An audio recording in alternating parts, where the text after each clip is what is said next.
Sonobook présente La famille du Vourdalak.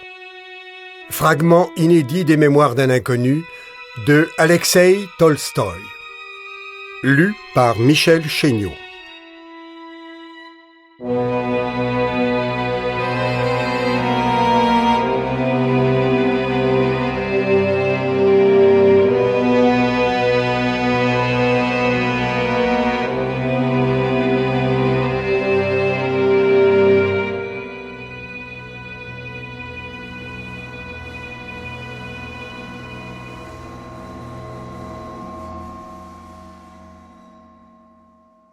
L'année 1815 avait réuni à Vienne tout ce qu'il y avait de plus distingué en fait d'érudition européenne, d'esprit de société brillant et de haute capacité diplomatique. Cependant, le congrès était terminé. Les émigrés royalistes se préparaient à rentrer définitivement dans leur château, les guerriers russes à revoir leurs foyers abandonnés, et quelques Polonais mécontents à porter à Cracovie leur amour de la liberté pour l'y abriter sous la triple et douteuse indépendance que leur avait ménagée le prince de Metternich, le prince de Hardenberg et le comte de Nesselrode. Semblable à la fin d'un bal animé, la réunion, naguère si bruyante, s'était réduite à un petit nombre de personnes disposées au plaisir qui, fascinées par les charmes des dames autrichiennes, tardaient à plier bagages et différaient leur départ. Cette joyeuse société, dont je faisais partie, se rencontrait 2 fois par semaine dans le château de madame la princesse douairière de Schwarzenberg, à quelques milles de la ville, au-delà d'un petit bourg nommé Hietzing. Les grandes manières de la maîtresse du lieu, relevées par sa gracieuse amabilité et la finesse de son esprit, rendaient le séjour de sa résidence extrêmement agréable. Nos matinées étaient consacrées à la promenade. Nous dînions tous ensemble, soit au château, soit dans les environs, et le soir, assis près d'un bon feu de cheminée, nous nous amusions à causer et à raconter des histoires. Il était sévèrement interdit de parler politique. Tout le monde en avait eu assez, et nos récits étaient empruntés soit aux légendes de nos pays respectifs, soit à nos propres souvenirs. Un soir, lorsque chacun eut conté quelque chose, et que nos esprits se trouvaient dans cet état de tension qu'augmentaient ordinairement l'obscurité et le silence, le marquis d'Urfé, vieil émigré que nous aimions tous à cause de sa gaieté toute juvénile et de la manière piquante dont il parlait de ses anciennes bonnes fortunes, profita d'un moment de silence et prit la parole.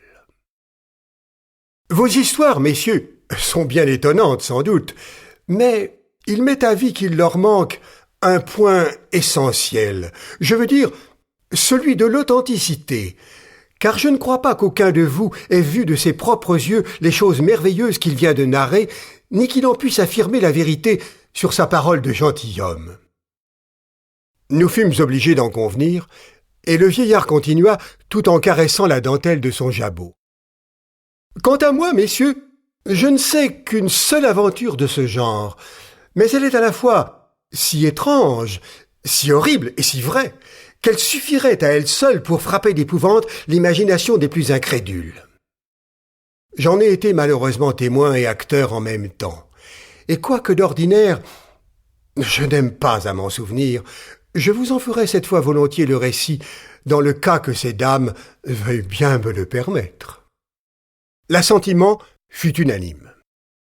Quelques regards craintifs se dirigèrent à la vérité sur les carreaux lumineux que la lumière commençait à dessiner sur le parquet, mais bientôt le petit cercle se rétrécit et chacun se tut pour écouter l'histoire du marquis. Monsieur d'Urfé prit une prise de tabac, la huma lentement et commença en ces termes. « Avant tout, mesdames, je vous demande pardon si dans le cours de ma narration il m'arrive de parler de mes affaires de cœur plus souvent qu'il ne conviendrait à un homme de mon âge. Mais j'en devrais faire mention pour l'intelligence de mon récit. D'ailleurs, il est pardonnable à la vieillesse d'avoir des moments d'oubli, et ce sera bien votre faute, mesdames, si, vous voyant si belle devant moi, je suis encore tenté de me croire un jeune homme. Je vous dirai donc, sans autre préambule, que l'année 1759, j'étais éperdument amoureux de la jolie duchesse de Gramont. Cette passion, que je croyais alors profonde et durable, ne me donnait de repos ni le jour ni la nuit, et la duchesse, comme font souvent les jolies femmes, se plaisait par sa coquetterie à ajouter à mon tourment.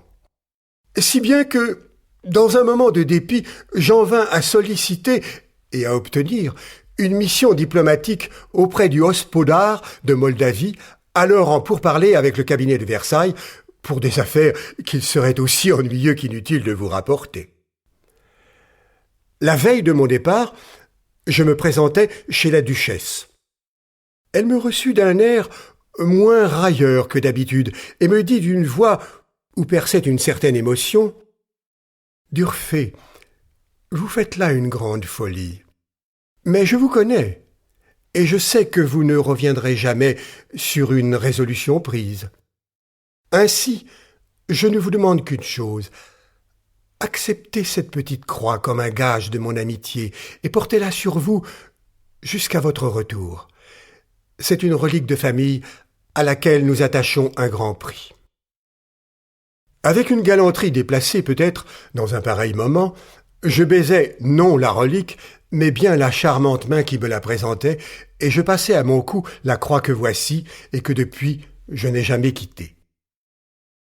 Je ne vous fatiguerai pas, mesdames, des détails de mon voyage, ni des observations que je fis sur les Hongrois et les Serbes, ce peuple pauvre et ignorant, mais brave et honnête, et qui, tout asservi qu'il était par les Turcs, n'avait oublié ni sa dignité, ni son ancienne indépendance.